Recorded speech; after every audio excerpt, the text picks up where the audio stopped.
Hey everyone, welcome back to my YouTube channel help desk.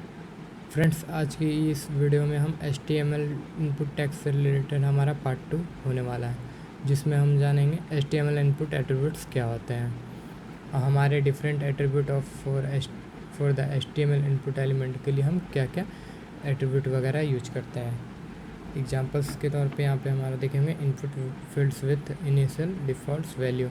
ये हमारे कुछ form में इनपुट फील्ड्स हैं जिसमें हमारे बाय डिफ़ॉल्ट कुछ वैल्यूज़ हैं और हमारे एट्रीब्यूट यहाँ पे डिफ़ाइन है।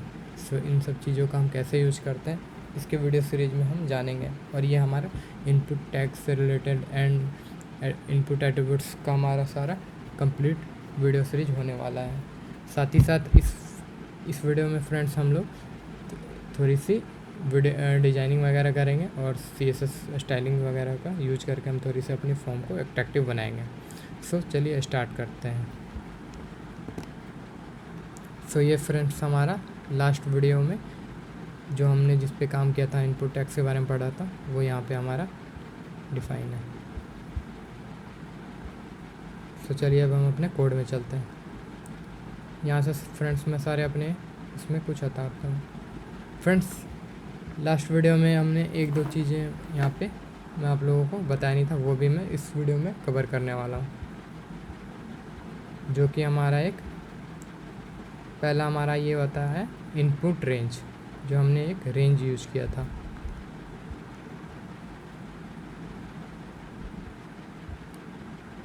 सो अभी के लिए मैं ये सारे हटा देता हूँ, सेव कर लेता हूँ मैं। अब यहाँ पे मैं इनपुट टैग ले लेता हूँ और यहाँ पे मैं रेंज यूज करता हूँ। सो देखिए फ्रेंड्स, हमारा ये यहाँ पे इनपुट रेंज हो गया। अब इसमें हम दो एट्रीब्यूट हमारा आता है। एक मिनिमम एट्रीब्यूट जिसमें हमारा वैल्यू सेट कर सकते हैं 0, ओके। उसके बाद दूसरा एट्रीब्यूट होता है मैक्स, जिसमें हम अपना मैक्सिमम वैल्यू रख सकते हैं इस तरह से। सो ये हमारा डिक्रीज हो रहा है वैल्यू, ओके। अगर हम राइट साइड की तरफ स्क्रॉल करें, स्लाइड करते हैं, तो ये हमारा मैक्सिमम वैल्यू सेट होता है, यानी 0 to 100 इस तरह से ये वर्क करता है, ओके। सो ये हमारा हो गया इनपुट टाइप रेंज। यहाँ पे आप सपोज कोई रेंज वगैरह सेट करना हो तो इस तरह से हम मिनिमम और मैक्सिमम का यूज करते हैं। सो अब हम यहाँ पे दूसरा इनपुट यूज कर लेते हैं। इसका हम टाइप टेक्स्ट रख लेते हैं और इसमें अब हम पढ़ते हैं, होता है हमारा रीड ओनली एट्रीब्यूट। इसमें मैं प्लेस होल्डर यूज कर लेता हूँ।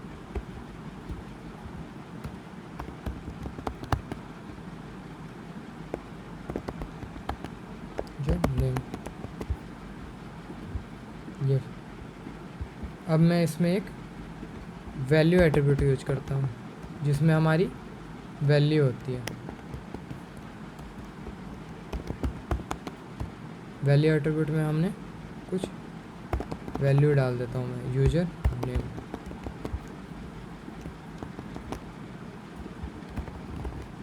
अब देखिए फ्रेंड्स, मैं आप लोगों को यहाँ पे इंस्पेक्ट एलिमेंट करके दिखाता हूँ कि रीड ओनली का यूज क्या होता है। सो फ्रेंड्स देखेंगे, ये हमारा यहाँ पे वैल्यू आ रहा है, ठीक है। अब मैं इसमें कुछ वैल्यू इंटर करता हूँ तो ये कुछ भी हमारा टेक्स्ट वगैरह नहीं चेंज होता।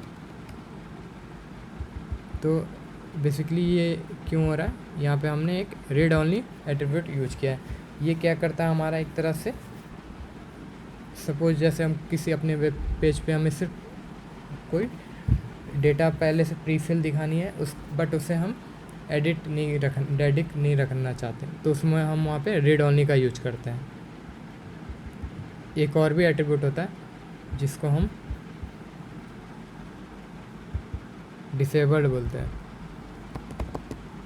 बट वो डिफरेंट होता है। ये मेरा डिसेबल्ड हो गया, आपका इस पर कुछ भी एक्शन परफॉर्म नहीं होगा, ये बिल्कुल डिसेबल हो गया और ये देखोगे बिल्कुल इसका कलर चेंज हो गया है। अब डिसेबल्ड का कहाँ पे यूज होता है वो मैं बताता हूँ आपको, एक सेकेंड। अब यहाँ पे मैं इनपुट टाइप टेक्स्ट ले लेता हूँ। ओके, प्लेस होल्डर यहाँ पे डाल दिया मैंने, यूज़र आईडी, यहाँ पे पासवर्ड डाल दिया मैंने, पासवर्ड, और यहाँ पे लिख देता हूँ पासवर्ड। यहाँ पे मैं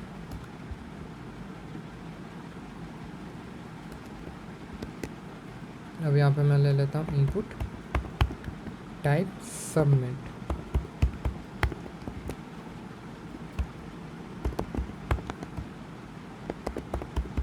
यहाँ पे मैंने नाम दे दिया। सो देखिए फ्रेंड्स, यहाँ पर है हमारा बटन बन गया। इसको मैं कलर दे देता हूँ कुछ भी। आप स्टाइलिंग हम यहाँ से भी कर सकते हैं। यहाँ पे बैकग्राउंड कलर में ब्लू कर देता हूँ। सो देखिए फ्रेंड्स, मेरा यहाँ पे एक फील्ड्स बन गया, ईमेल, यूज़र आईडी का, एक पासवर्ड का। अब यहाँ पे मैं इसको डिसेबल्ड कर देता हूँ, डिसेबल्ड।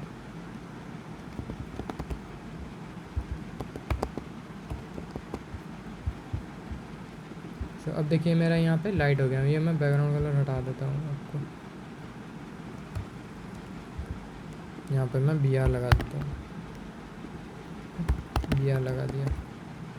सो अब देखिए फ्रेंड्स, यहाँ हमारा अब हम डिसेबल्ड क्यों यूज़ करता हूँ मैं बताता हूँ। सपोज हमें जब हम सर्वर साइड अपने वेबसाइट पे लॉगिन फॉर्म वगैरह कोई भी फॉर्म यूज करते हैं तो उसमें हमारी वैलिडेशन लगी हुई थी। वैलिडेशन क्या होता है कि आप जैसे हमारा कोई ईमेल है तो ईमेल के फॉर्म में इनपुट में मुझे बस यूज़र से ईमेल लेनी है, तो क्या होगा उसमें कोई ईमेल की जगह कोई ऐसे नंबर वगैरह उसमें न्यूमेरिक यूज नहीं कर सकता।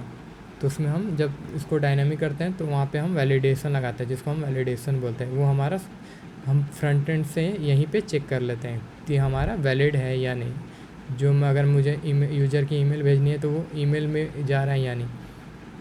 उसके बाद हम पासवर्ड भेजते हैं, तो पासवर्ड पे भी हम इसी तरह से वैलिडेशन लगा लेते हैं कि वैलिडेशन में कई तरह की कंडीशन होती है। पासवर्ड हम जब डायनेमिक करते हैं तो इसको बैकएंड से मैच करते हैं। ओके, उसके बाद मैं चाहता हूँ ये दोनों मेरा value input back box field हो, तभी ये सबमिट हो, इनेबल हो। अदरवाइज़ क्या होगा कि अगर ये हम डिसेबल ना रखें तो इस पे ये जब बार बार क्लिक करेगा कोई यूज़र तो ये बार बार रिक्वेस्ट जाएगी, हिट होगा। सो उसके लिए हम यहाँ पे डिसेबल बटन का यूज़ करते हैं, एट्रीब्यूट का यूज़ करते हैं, सॉरी। ओके, यहाँ तक आपको क्लियर हो गया होगा। अब मैं यहाँ पे हटा देता हूँ।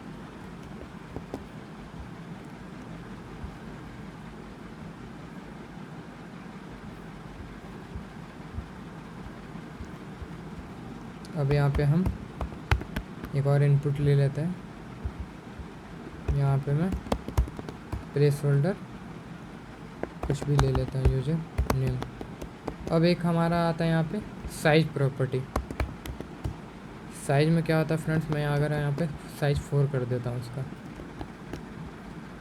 एक सेकंड, सॉरी, हमने यहाँ पे CSS लगाया हुआ है, इसको मैं कमेंट कर देता हूँ। सो ये देखिए फ्रेंड्स, यहाँ पे मैंने साइज 4 किया, तो साइज 4 का मतलब हो गया हमारा ये विड्थ एज ए वर्क करता है। इसको मैं जैसे अगर 10 कर दूँ तो देखिए इसका विड्थ 10 पिक्सल का हो गया। आप यहाँ से भी चेक कर सकते हैं, वहाँ के लिखने के बजाय यहाँ से भी कर सकते हैं। ये देखिए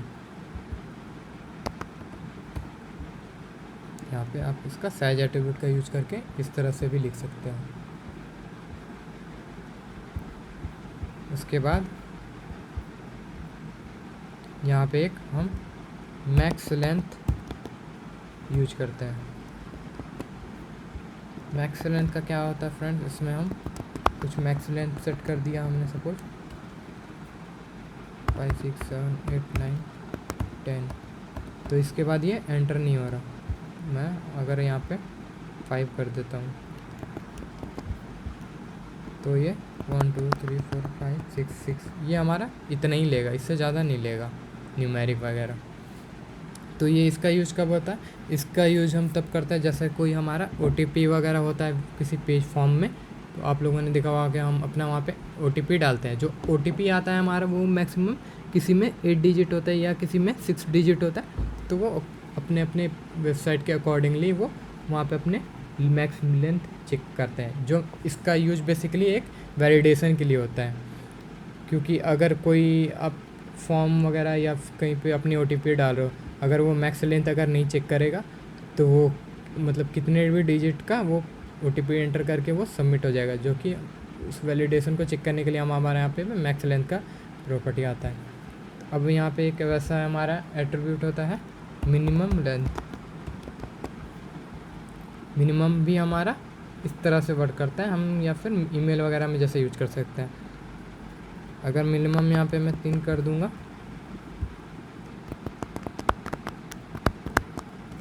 तो ये सारी चीज़ें हम डायनेमिक के केस में यूज कर सकते हैं। मिनिमम का यूज जब हम सर्वर साइड यूज करते हैं तब हमें पता चल पाता है। मिनिमम का यूज क्या है बेसिकली, जैसे आपको कुछ कंडीशन लगानी है अपने इनपुट फील्ड में कि मेरा मिनिमम लेंथ जो कैरेक्टर हो वो 3 होनी चाहिए। सपोज कोई ईमेल जो हम डालते हैं या फिर डोमेन नेम होता है या हमारा 3 का होता है या तो 4 का होता है, जो भी डॉट के बाद हमारा कॉम होता है वो एक .org ये सब डोमेन नेम होता है। तो हमारा वो 3 होता है, मैक्स टू मैक्स 4 होता है। तो वहाँ पे हम मिनिमम का इस तरह से यूज कर सकते हैं। ओके, यहाँ तक होप आप लोगों को क्लियर हो गया होगा। सो ये सारी चीज़ें थी। उसके बाद हम आते हैं अगले, हम एट्रीब्यूट के पास आते हैं अपना मल्टीपल।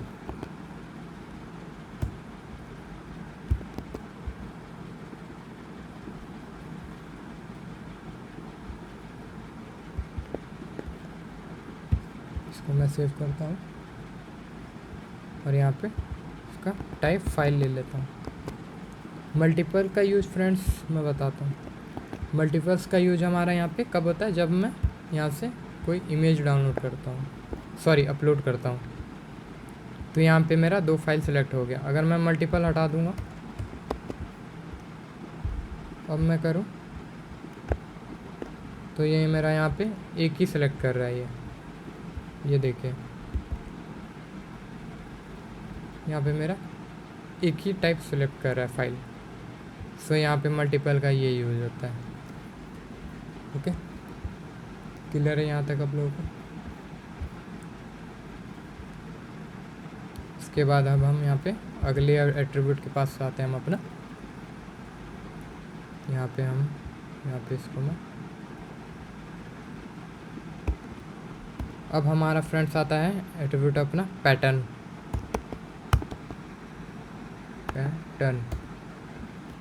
पैटर्न बेसिकली फ्रेंड्स हमें यहाँ पे अपना ईमेल वगैरह के केस में या कंट्री कोड वगैरह कुछ लगाना हो तो यूज करते हैं। वो कैसे लगाते हैं, इसमें एरे के फॉर्म में लेते हैं हम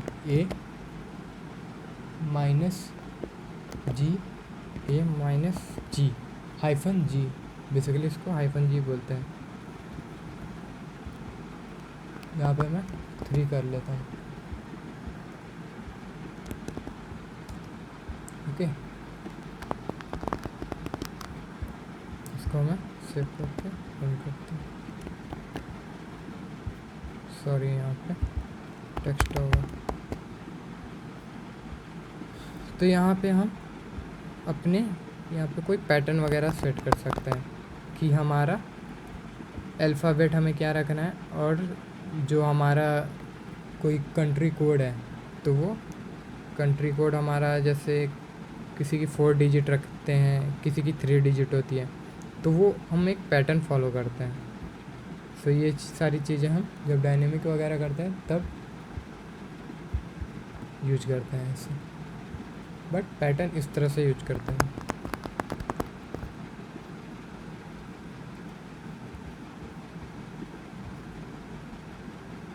ओके, अब मैं इसको हटा देता हूँ।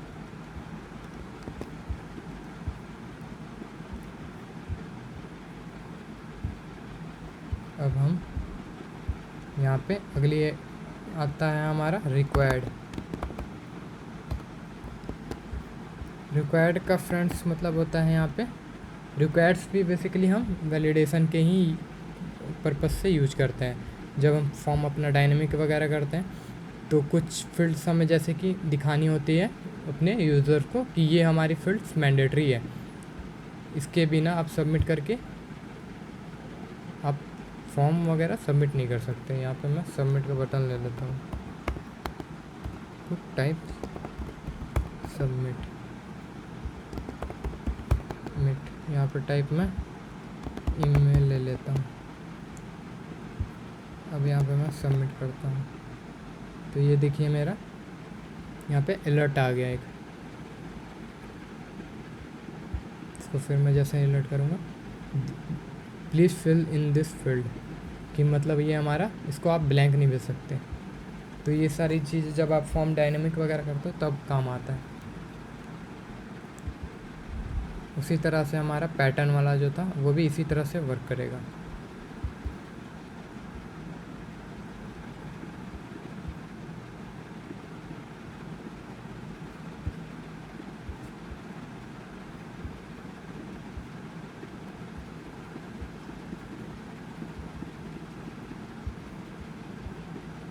ओके फ्रेंड्स, आज के लिए इस वीडियो में बस इतना ही था।